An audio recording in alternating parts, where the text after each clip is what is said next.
नमस्कार सभी साथियों का स्वागत अभिनंदन हमारे YouTube channel MK teaching point में। बात करेंगे यहाँ पर 69,000 शिक्षक भर्ती से संबंधित जो आंसर की प्रकरण में प्रत्यावेदन के बाद की स्थितियों को लेकर के जो अपडेट प्राप्त हुई हैं उन पर हम यहाँ पर डिस्कस करेंगे। साथ में कॉमन अंक में लाभ को लेकर के रिव्यू पिटीशन की संभावनाएं और साथ में जो अवमाननाएं याचिकाएं पड़ रही हैं उनका जो है क्या इम्पैक्ट पड़ने वाला है। साथ में 6800 केस आर्डर से पहले बेसिक विभाग के लिए उलझने बढ़ने वाली हैं और बढ़ती भी दिख रही हैं। इसको लेकर के महत्वपूर्ण अपडेट उसकी बात करेंगे। और आरक्षण घोटाले में जस्टिस ओम प्रकाश शुक्ला जी की बेंच के आर्डर पर हम बात करेंगे। और यहाँ पर बात करेंगे ओबीसी आरक्षण व जाति जनगणना, यूपी में रार, पीसीएस मेंस रिजल्ट और एपीएस भर्ती 2013 पर यहाँ पर हम डिस्कशन करेंगे। और हम यही चाहेंगे आप वीडियो को लाइक शेयर करेंगे और चैनल को सब्सक्राइब करेंगे। चलिए स्टार्ट करते हैं।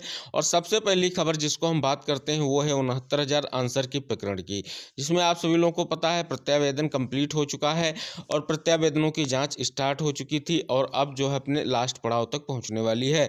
जैसा कि महत्वपूर्ण अपडेट प्राप्त हो रहा है, कल भी हमने आपको अवगत कराया था कि यहाँ पर आंसर की प्रकरण के साथियों का जो भी डाटा यहाँ पर प्रत्यावेदन के माध्यम से आया है उसकी जाँच चल रही है।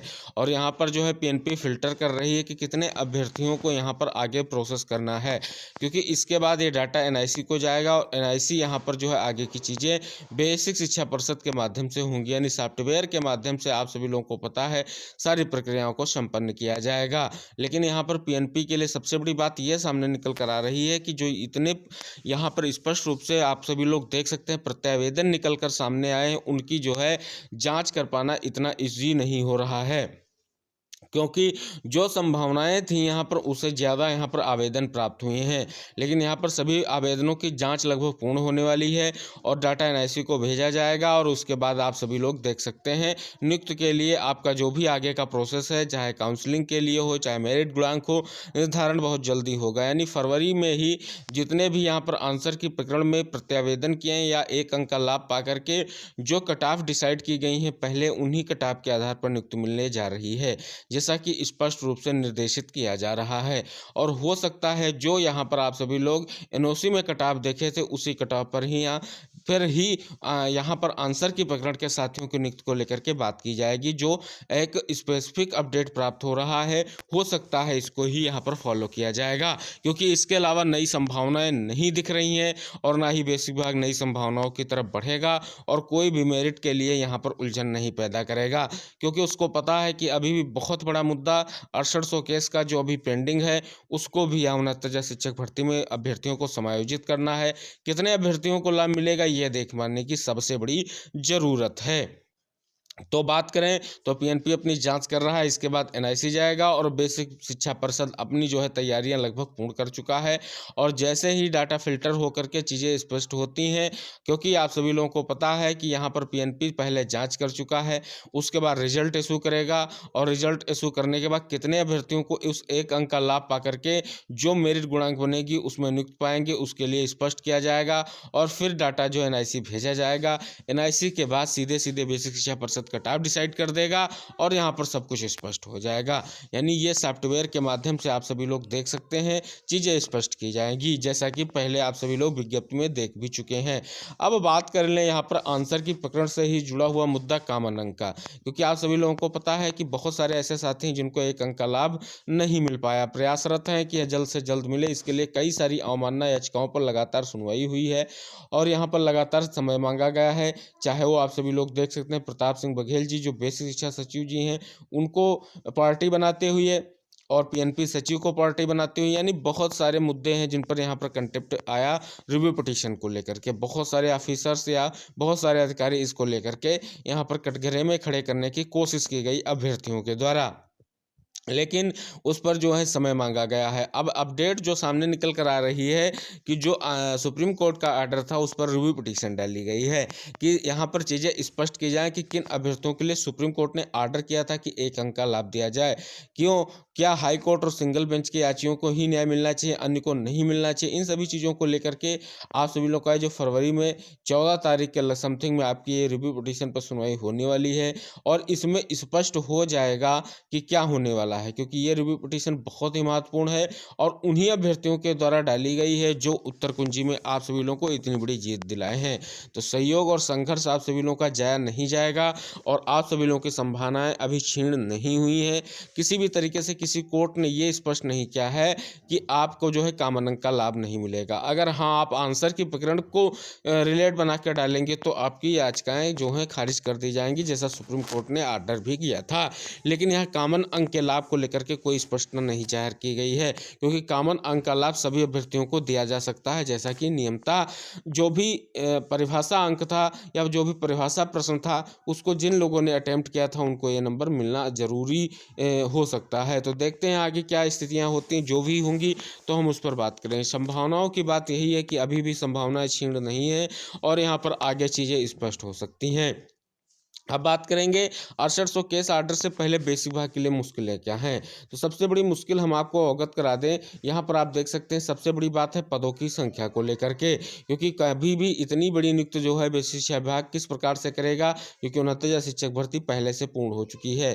क्योंकि यहाँ पर लगभग 3192 जो यहाँ पर प्रत्यावेदन आए हैं आंसर की प्रकरण में, साथ ही यहीं पर आप सभी लोगों को पता है कि एक और नियुक्ति हो चुकी है एनओसी प्रकरण को लेकर के। तो इतनी सारी पदों को लेकर के स्पष्टता और अभी भी 6800 केस से जुड़ा हुआ जो भी आर्डर आएगा उसको यहाँ पर जो है मान्य करना पड़ेगा। और जो भी आर्डर आएगा आप सभी लोग देख सकते हैं सिंगल और डबल बेंच में आंसर की में आर्डर आया है, उसी प्रकार से अगर मैटर आगे भी बढ़ता है तब भी नियुक्ति जो है यहाँ अभ्यर्थियों को देनी पड़ेगी।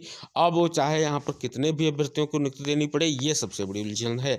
दूसरा, शिक्षा मित्रों ने समय का ज्ञान देखते हुए उन्होंने भी बहुत बड़ी अपडेट सामने रख दी है और उन्होंने अपने समायोजन को लेकर के पत्र लिख दिया है और अपनी मांगों के लेकर के बात कर ली है।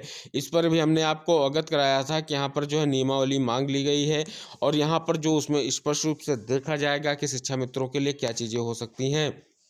अब देखने वाली बात होगी, अगर शिक्षा मित्रों को लेकर के कोई स्पष्टता जाहिर होती है तो वो बहुत बड़ी अपडेट कही जाएगी। और इधर कल हमने आपको बताया था कि विशिष्ट बीटीसी और जो दूरस्थ शिक्षा के माध्यम से बीएड किए हुए शिक्षक थे उनके लिए भी सुप्रीम कोर्ट ने आर्डर जारी कर दिया है कि इनको जो है स्पष्ट रूप से 2500 रुपये प्रति माह जो वेतन की बात की गई थी वो दिया जाए और हो सकता है उनके लिए आर्डर ये भी आ जाए कि इनको भी इनको भी नियुक्ति दी जाए जैसे शिक्षा मित्रों से नियुक्ति ली गई है। तो अब देखने वाली बात होगी ये मैटर क्या उलझने पैदा करता है। और सबसे बड़ा मैटर यही उलझन पैदा कर रहा है कि जो पद निकलकर सामने आ रहे हैं वो बहुत ही अधिक मात्रा में हैं। तो बेसिक विभाग क्या करेगा, क्योंकि वो क्या जो है गलत चयनितों को निकालेगा जो आसान प्रक्रिया नहीं लग रही है। तो इन्हीं सब उलझनों के बीच जो है जल्द ही आर्डर जारी होने जा रहा है और आर्डर जारी होगा तो नियुक्ति देना पड़ेगा, वो चाहे गलत चयनितों को बाहर करके करें या किसी भी तरीके से नियुक्ति दें, नियुक्ति तो देना ही पड़ेगा। अब बात करें यहाँ पर लगातार हमारे साथियों के द्वारा जो आरक्षण घोटाले को लेकर के हाईलाइट किया जा रहा है, लगातार मीटिंग्स की जा रही, लगातार साथियों ने अपडेट दिया है कि हम इस अगर कोई भी तरीके से गलत डिसीजन आता है या 19,000 सीटों का लाभ हम लोगों को नहीं मिलता है तो हम डबल बेंच सुप्रीम कोर्ट की तरफ जाएंगे। तो अब सबसे बड़ा सवाल खड़ा हो रहा है, क्या जो आपके जस्टिस ओम प्रकाश शुक्ला जी की बेंच है क्या 19,000 सीटों पर मुहर लगाएगी? और अगर 19,000 सीटों पर मुहर लगाएगी तो 6800 चयन सूची का और प्लस यहाँ पर जनरल के EWS की मांग करने के विकल्प क्या बनेंगे? क्योंकि यहाँ पर हम आपको बता दें अगर 19,000 सीटों पर मुहर लगती भी है तो ये मामला तब भी यहाँ पर 6800 चयन सूची को लेकर के फंसेगा और विभाग कहीं भी किसी भी तरीके से नहीं चाहेगा और ना सरकार चाहेगी कि उसके द्वारा निकाली गई जो चयन सूची है वो रद्द हो और किसी भी तरीके से वो कटघरे में खड़ा हो। क्योंकि अगर ऐसा होता है तो प्रबल रूप से उन सभी के लिए ये बहुत बेकार और बहुत गलत निर्णय होगा जो साथी यहाँ पर लगातार प्रयास कर रहे हैं। लेकिन हम आपको अवगत करा दें कि ऐसा कोई रिजल्ट आने नहीं जा रहा है, ये केवल संकल्पना मात्र है। इस कल्पना में यही बस दिया जा रहा है कि साथी 19,000 सीटों की मांग कर रहे हैं, हमने जैसा आपको पहले भी बताया कि 6800 चयन सूची जो है स्पष्ट रूप से होगी, और साथ ही में जो भी जितनी डेट तक या जितने अभ्यर्थियों का हो सकेगा उन अभ्यर्थियों को नियुक्ति का आदेश प्राप्त होगा। अब 6800 चयन सूची में सबसे बड़ी बात यह है कि बेसिक विभाग ने क्या स्पष्ट किया है, किस गुणांक के अभ्यर्थियों को यहाँ पर ओबीसी और एससी वर्ग के जो भी साथी हैं जिनकी लिस्ट तैयार की गई है, यानी 5660 पद लगभग जो है ओबीसी के बताए गए हैं इस 6800 चयन सूची में, और 1041 एससी वर्ग के। तो इनकी किस गुणांक पे इन अभ्यर्थियों को नियुक्ति दी जाएगी, सबसे बड़ी बात ये सामने निकल कर आ रही है। अब बात करेंगे यहाँ पर ये जो सबसे बड़ा क्रिटिकल मैटर है, इस पर नियुक्ति के लिए आप सभी लोग देख सकते हैं प्रयास यही रहेगा ये मामला चैलेंज हो। अगर चैलेंज नहीं होता है तो बेसिक विभाग के लिए बहुत बड़ी चीज़ कही जाएगी। वैसे अभी ये लग नहीं रहा है कि ये मामला सिंगल बेंच के आर्डर से निस्तारित हो जाएगा, क्योंकि कुछ न कुछ इसमें अभ्यर्थियों को जो है डिसीजन आगे ले जाने के लिए या आगे बढ़ने के लिए मजबूर करेगा। तो अगर प्रथम दृष्टया कहें तो भर्ती में जो आर्डर आने जा रहा है, इस आर्डर से उठापटक के आसार स्पष्ट रूप से दिखाई दे रहे हैं।